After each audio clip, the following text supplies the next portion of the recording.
I really hate snow. And if you live up north like I do, you probably do as well. You ever wish that you could just wave a magic wand and make it all go away?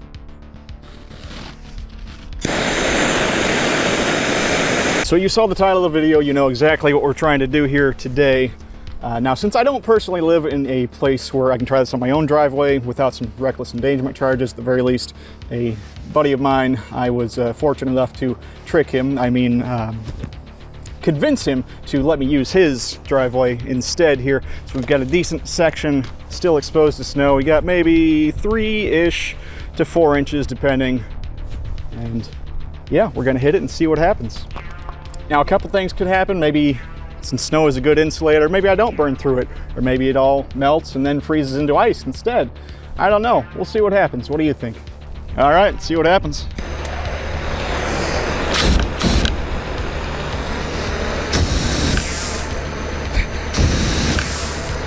We'll turn it nice and black.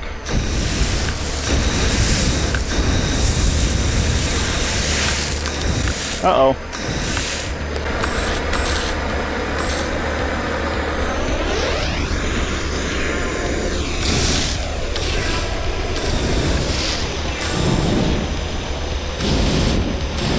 That's a little better.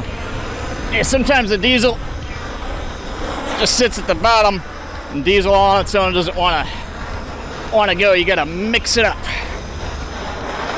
Do the old flamethrower dance. All right, back at it.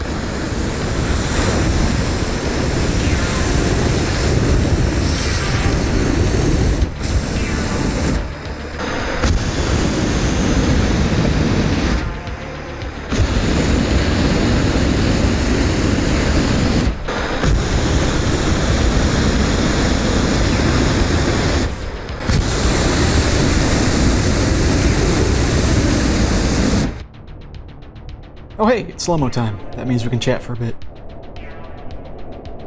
So, hey, why aren't you using real napalm? Sticky stuff burns a lot longer and would do much better.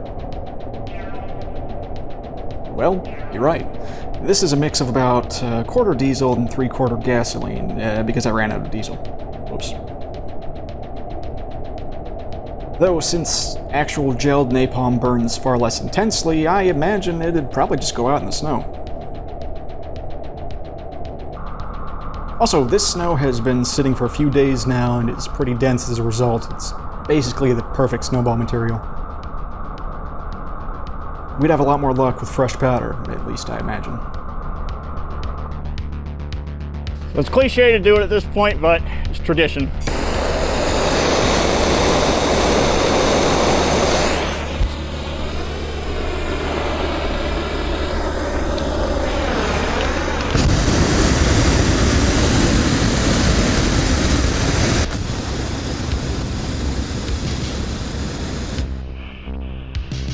There really is just something truly mesmerizing about watching a fire in slow motion. Genuinely, genuinely beautiful. I'd captured it in a lot slower footage, but I've sped it up about 4 times here to save a little bit of time. So we're not having too much luck so far. We got a little bit burned out, but I'm gonna dump the rest of the tank and see how far we make it.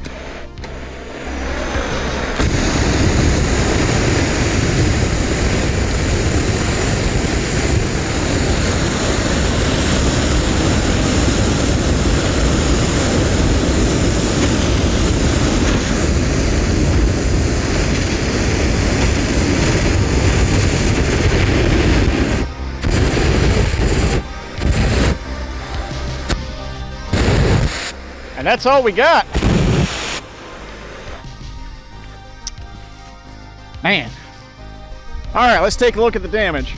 So here's what we got. Seems like it's a wonderful, wonderful way to make some really nasty black sooty snow, and that's about it. We got a little bit cleared out right here, but ultimately, no, it is not a good way of clearing out snow, unfortunately. That's really too bad. Now, it would be if you had a large enough tank and just hit it for quite a while, but at that point, you're looking at several $100s worth of fuel, and just get a shovel. some of you may be wondering, how the hell did you get a flamethrower? Well, the simple answer is you just build one. Now, you've probably seen some of the kits online that cost several $1,000s that you can just buy. Don't do that. Don't ever do that. That is frankly exploitative.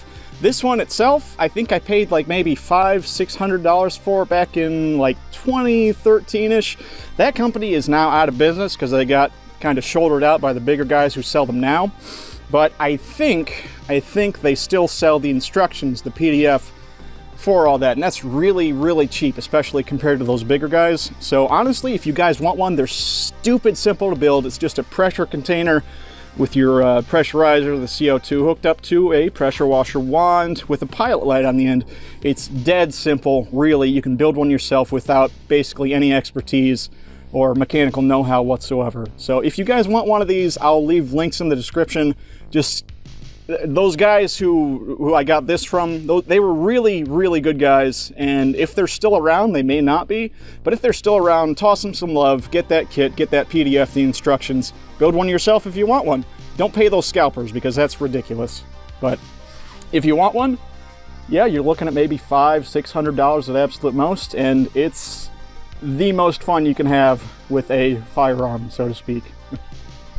So it's a couple hours later. We were taking some other footage for other videos here, but came back and noticed this is what the snow currently looks like. You can tell where the burn area was, but it's turning all sorts of funky colors. It's a little green, a little yellow, a little nasty. I don't know if that's just the diesel kind of sitting in there a little bit, but interesting. It's, would not recommend using a flamethrower to clear snow, but if you do, it's gonna look nice and nasty just like this.